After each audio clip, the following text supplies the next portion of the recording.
নমস্কার বন্ধুরা, রান্নাঘরে রান্নাবান্নায় সবাইকে স্বাগত।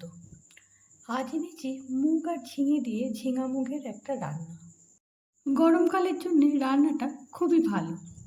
এর জন্য প্রথমে নিচ্ছি আমরা সোনামুগ ডাল। এখানে এখানে ছোট এক বাটি সোনামুগ ডাল নিয়েছি, আর সেটাকে প্রথমে শুকনো খোলায় 7 থেকে 8 মিনিট ভেজে নেব, যতক্ষণ না সামান্য একটু লালচে হয়ে আসে আর মুগ ভাজার একটা সুন্দর গন্ধ বেরোয়। আমার মুগ ভাজা হয়ে গেছে। এবার এটা অন্য বাটিতে নিয়ে নিয়েছি আর জল দিয়ে এর মধ্যে আধ ঘন্টা ভিজিয়ে রাখবো। এখানে আমি নিয়েছি 3টে বড় সাইজের ঝিঙে, আর এই ঝিঙেগুলো খোসা ছাড়িয়ে একটু বড় করে কেটে নিয়েছি। এরপর ফ্রাইং প্যানে 2 চামচ মতো দিয়েছি সর্ষের তেল, দিচ্ছি একটা লঙ্কা ফোড়ন আর সামান্য গোটা জিরে।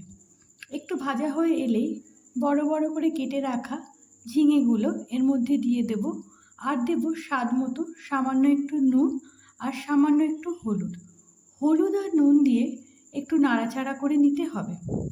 একটু নাড়াচাড়া করে নিয়ে এর মধ্যে এবার দিয়ে দেব ধনে গুঁড়ো দিয়ে আবার সামান্য একটু নাড়াচাড়া করে নিতে হবে, এবং এর মধ্যে দিয়ে দেব সামান্য একটু কাশ্মীরি লঙ্কা গুঁড়ো।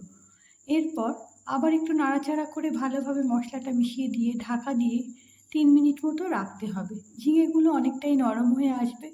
এই সময় এতে দিয়ে দেবো ছোট 1 চামচ আদা বাটা দিয়ে আদাটা সামান্য একটু ভাজা ভাজা হয়ে গেলে নাড়াচাড়া করে নিয়ে এর মধ্যে আবার দেব কেটে রাখা একটি মাঝারি সাইজের টমেটো।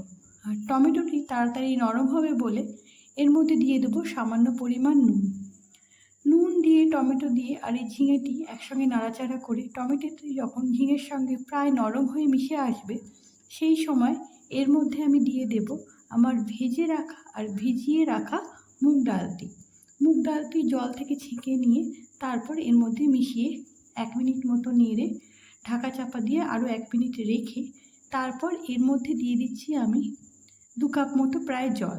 এখানে আমি কফি মাগের জল দিয়েছি, তাই জন্য বললাম 2 কাপ। এবার দিচ্ছি 2 চামচ চিনি, আর এরপর এটাকে ঢাকা দিয়ে প্রায় 10 মিনিট মতো ফুটিয়ে নিতে হবে। 10 মিনিট পর দেখে নেবেন যে মুগ ডালটা সেদ্ধ হয়ে গেছে কিনা। এটা একেবারে সেদ্ধ হয়ে গলে যাবে না, সেদ্ধ হবে অথচ গোটা থাকবে। আমার মুগ ঝিঙা সম্পূর্ণ তৈরি।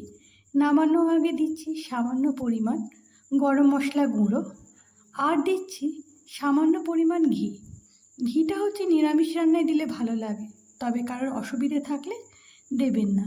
ঘি আর গরম মশলা দিয়ে এটাকে ঢাকা দিয়ে আরও 1-2 মিনিট মতো রেখে দিলে এর মধ্যে একটা সুন্দর গন্ধ আসবে।